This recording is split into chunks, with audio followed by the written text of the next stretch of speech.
Yeah, for sure. I think it was a drive before that. We had a similar route. I had an in breaker, and it was a pass breakup on that one. It was a little behind me in the same spot, and the DB broke it up. So we definitely wanted to get that one back. So I had a similar route to that. Me personally, I wanted to get it back, and so on that one, we connected on that, and then after that, it was just make a play with the ball in my hands, get in the end zone, get my first tub. So that was the mindset on that. So Kyle, Juice got you the ball. You said what? Juice got you the ball, the touchdown ball. Oh yeah. Somebody came over and handed it to me. Thanks for it. Probably just hang it up somewhere in the room. I probably should start a little memorabilia area in my room or something. So. Ricky, can you talk about the pressure on the final drive of just having to perform in that situation and knowing what was at stake and that you guys still were in it? Yeah, for sure. I think there's always pressure. I don't think it's too much. Just the way you got to handle it. And I think we got the guys on our squad that are able to handle it and go out there and make plays. And our coaches put us in the right position, and we go out there and execute. Huge game by you, obviously. This is your third career game. Are you feeling more and more comfortable with each passing week and defensively? Yeah, for sure. I think the most important thing is just continue to develop that trust with Brock. I think the reason the pass was a little bit behind me on that first drive is because I cut it short. So, just getting on the same page on that, and it's just going to get much and much better. And I got more and more confidence going into it. So. How beneficial do you think it was for you to be a part of a game like Rick Arnold probably calls a grinding game and you guys did that? Yeah, for sure. Obviously, being back in this Florida heat, we knew it was going to be one of those grimy games, and it came down to the wire. So, it was just about what team was going to battle the most at the end. And I think we had a little bit more fight in the end, and we pulled out with it. Thank you, guys. Appreciate it. Howdy. Hello.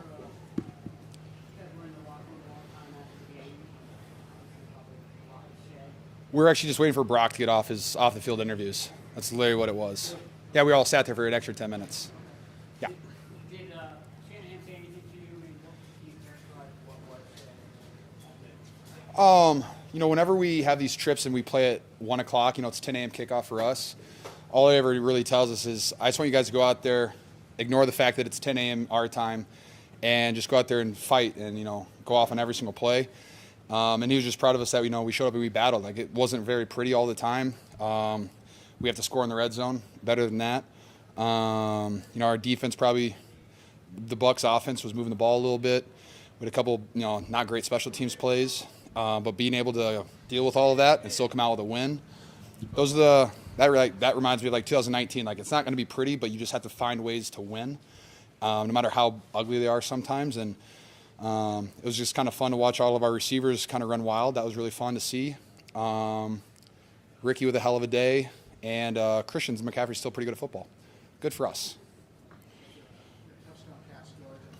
Same spot as New England, but this one obviously a little bit more off schedule. Yeah, a little bit. That was fun. You want me to talk about it? Yeah, you looked like you were cutting in the middle, and then you saw Brock. Yeah. My only responsibility on that play was to get covered by the safety so Christian could score a touchdown. And so I got covered. Christian didn't score. And I'm just kind of trying to find Brock in the back, it's hard to see sometimes because like one of his only shortcomings is that he's not the tallest quarterback. He's just hard to see sometimes. But like one thing I love with Brock and scramble drills, like if you do lock eyes with him, like he is going to give you time to make a move and get open. And so he did. Once we locked eyes, I just tried to give him space in the corner of the end zone, and he just dropped a dime like he always does.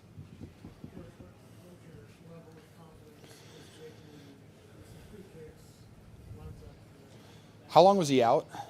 How many weeks did he miss? Like 4, 5 weeks? Yeah.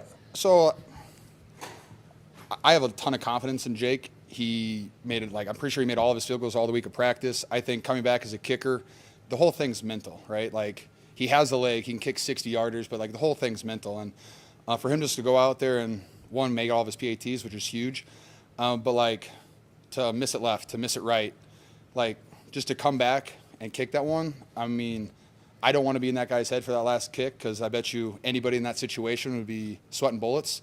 And for him just to go out there and kick it right down the middle, I think it was. I wasn't watching really. I decided not to watch kicks. And for him to do that, it's just awesome. I'm very happy for him because I think that's just going to give him a ton of confidence moving forward. And Watch next week. Hopefully he's only 100% on extra points. We only score touchdowns. Two more guys.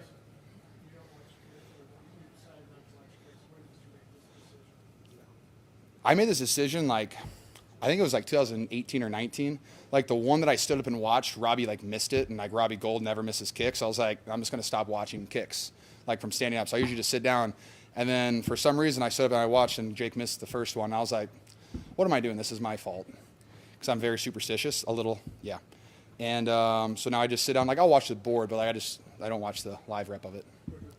I have issues, man. I'm sorry. With Christian back, you guys all talk a lot about like kind of grabbing and hands. Do you feel that in a game like, just different in terms of what teams are doing in terms of coverage and things like that? Yeah, I mean, when he's out there, it's hard to like double cover anybody, because if you do that, then you're leaving Christian one-on-one on a linebacker most of the time. And so he opens that area up for us, and like you can see it too. Like if you go back and watch the tape, any pass plays that we had were, and it's nothing against like Jordan Mason or Isaac. It's just Christian can run every single route, and you see the deep routes that he has, all the checkdowns that he gets. You can't double team anybody else because you have to help on Christian, and so that opens up a ton of stuff for the wide receivers, myself, Debo, and so he makes everyone else's life much easier, including Brock's. All right, thanks guys. Right here. Will be our last one.